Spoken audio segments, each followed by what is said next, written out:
Unidentified civilian aircraft, you are entering restricted airspace. State your identity immediately.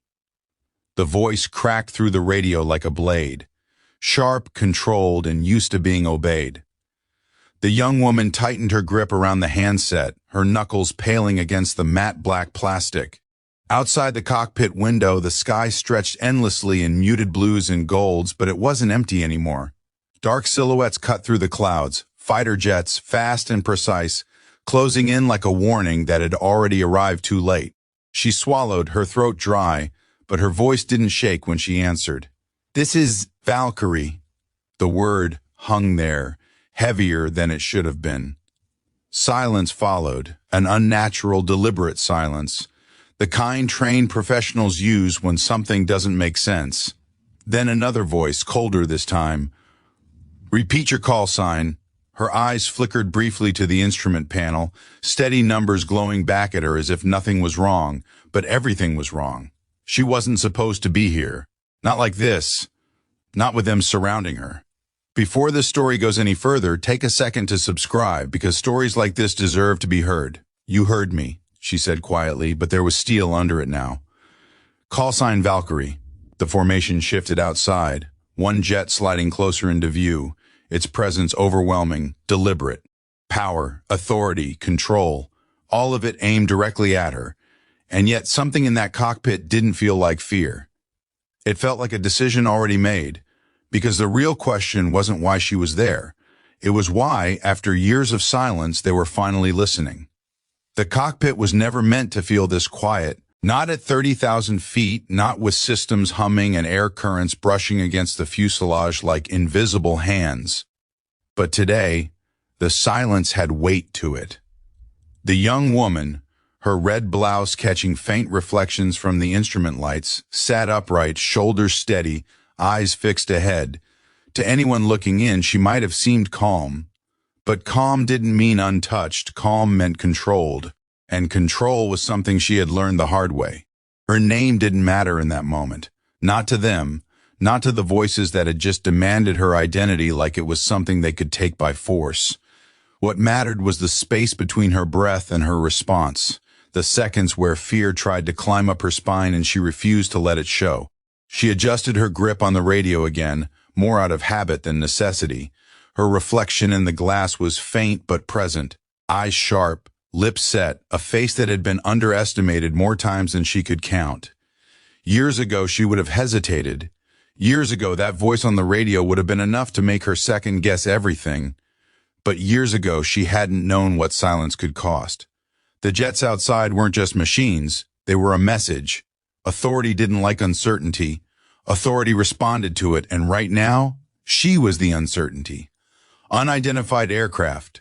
The voice came again, firmer now, threaded with the kind of tension that comes from not being in control. "You are violating restricted airspace. Comply immediately or you will be escorted out." Escorted. The word sounded polite, but she knew what it meant. Pressure, force, compliance without negotiation. Her eyes flicked to the horizon again. The formation had tightened. They weren't just watching anymore. They were waiting for her to slip, waiting for her to become what they expected, a problem to be solved. She leaned slightly forward, bringing the radio closer. "I'm not here by accident," she said. Her voice was level, deliberate. Not loud, not defiant, just certain. That certainty echoed in the silence that followed. Inside one of those jets, a pilot was probably frowning, recalculating. Because this wasn't the script. Civilians didn't talk like that. Civilians didn't enter restricted airspace and sound like they belonged there, but she did. And that was the problem. The cockpit lights flickered subtly as the aircraft adjusted its altitude. She made a minor correction without looking down, her hands moving with practiced ease. That was another thing they wouldn't expect. Experience. Competence. The kind that couldn't be faked. The kind that came from being ignored long enough to teach yourself what no one wanted to show you. "Then explain your presence," the voice demanded. This time there was less authority in it, more curiosity, more doubt. She let the question sit for a moment.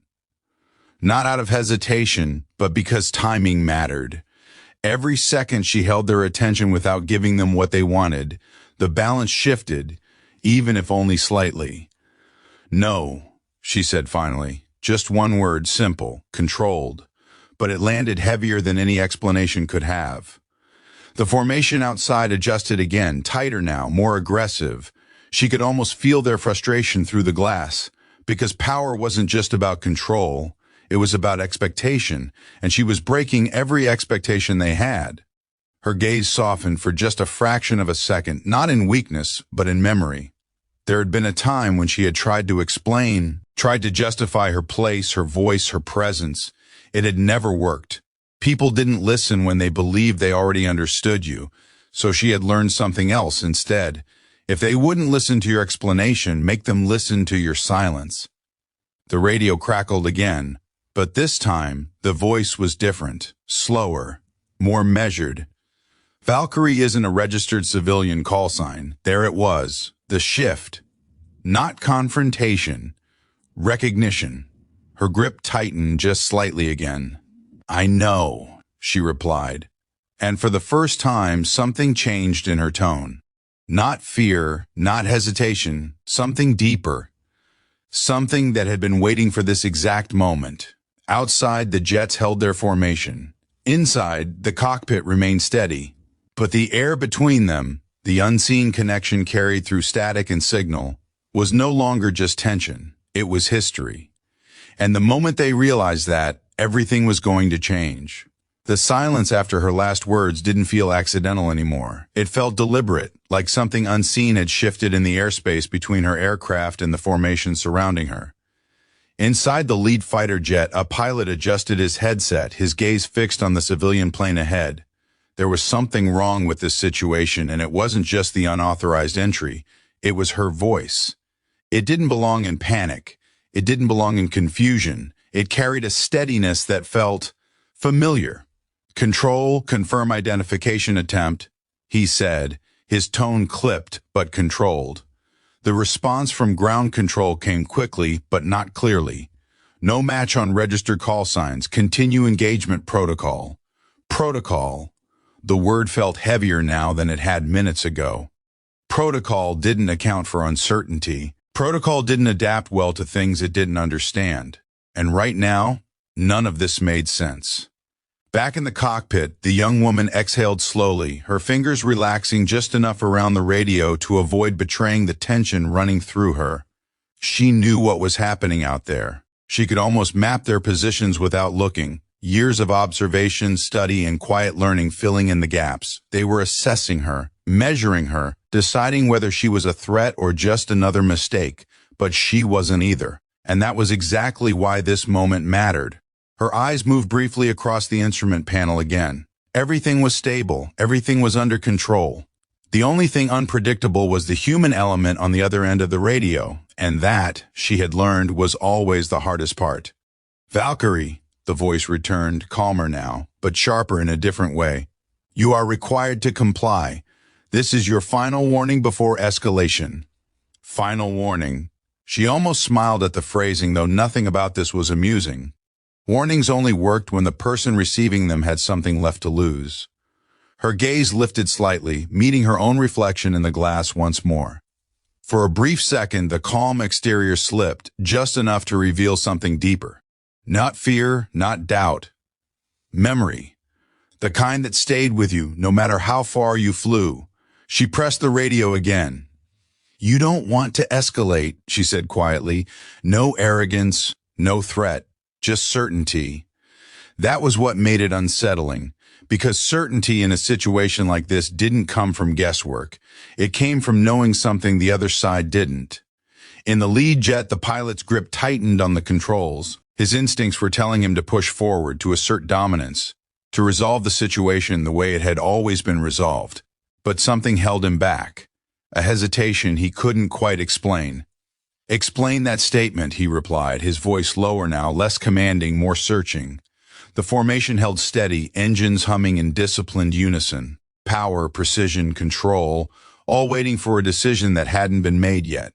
Inside the cockpit, she closed her eyes for just a second, not to escape the moment, but to ground herself in it. This was the point where everything could go one of two ways, forward or backward.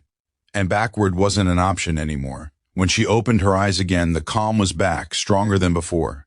Because if you did, she said slowly, you wouldn't be asking questions. The words landed with a quiet weight that carried farther than any raised voice could have. Outside, one of the jets adjusted its position slightly, the movement subtle but intentional, not aggressive, not retreating, reconsidering. And that was new. That was something she hadn't been sure she would get. Time. Just a little more time, enough for them to realize that this wasn't about control. It was about something they had ignored for too long. The pilot in the lead jet glanced briefly at his instruments, then back at the aircraft ahead. His training told him to act. His instincts told him to listen. And for the first time in a long time, those two things didn't align. Valkyrie, he said again, more carefully now. What is your intent? Intent. The question hung in the air, heavier than any command that had come before it. Because intent wasn't something you could enforce. It was something you had to understand. In the cockpit, she leaned back slightly, her grip on the radio easing just a fraction. This was it, the shift she had been waiting for. Not control, not authority, attention, real attention. Her eyes moved once more to the horizon where the sky stretched open and endless. For years she had been unheard. For years her voice had meant nothing in rooms where decisions were made. But up here, in this moment, surrounded by the very symbol of that authority, everything was different. She raised the radio again, her voice steady, clear, and impossible to ignore. My intent, she said, is to be heard. And this time, when the silence followed, it didn't feel like resistance. It felt like the beginning of something they could no longer avoid. The question lingered in the air long after she said it, stretching across frequencies and into the silence of trained minds that were no longer sure what script they were following. And for the first time since the jets had appeared, the formation didn't tighten or advance. It held, as if even the machines sensed that something intangible had shifted. Inside the lead cockpit, the pilot leaned back slightly, his gloved fingers hovering over controls he had trusted his entire career. Controls that represented order, command, and a system that rarely made room for voices it didn't recognize. And yet here he was, listening, really listening, to someone who by every protocol should have already been escorted out or silenced. Control, confirm escalation authorization, he said, but his tone lacked the earlier certainty. It carried a question now, not just a request, and the response that came back wasn't immediate this time. There was a delay, a hesitation on the ground that mirrored the one in the sky. Stand by, the voice replied, clipped but uncertain, and that single delay said more than any command could have. Back in her cockpit, the young woman noticed it instantly, not through sound alone, but through feeling. The rhythm of authority had broken, even if only slightly, and in that break there was space. Space she had fought for in ways no one up there could see. Her fingers traced lightly along the edge of the radio, grounding herself, reminding herself that this wasn't about winning. It was about shifting something deeper, something rooted in years of being dismissed before she could even finish a sentence. She remembered those moments vividly, rooms where her voice had been talked over, decisions made without her input, the quiet dismissal masked as politeness. We'll handle it, they used to say, and she would nod, step back, and watch as the same mistakes repeated themselves, not because people were incapable, but because they refused to listen to perspectives that didn't fit their expectations. And that was the real conflict now. Not the jets, not the airspace, but the idea that someone outside the system could have something worth hearing. Valkyrie, the pilot's voice returned, softer now, more measured. You've made your point, but you're still in restricted airspace. And she almost smiled at that, not because it was wrong, but because it was incomplete. No, she replied calmly, I've made your point visible. The words landed differently this time, not as defiance, but as reflection, forcing him to hear what she meant rather than just what she said. Inside his cockpit, the pilot's jaw tightened slightly, not in anger, but in recognition of something uncomfortable. Because she wasn't arguing about rules.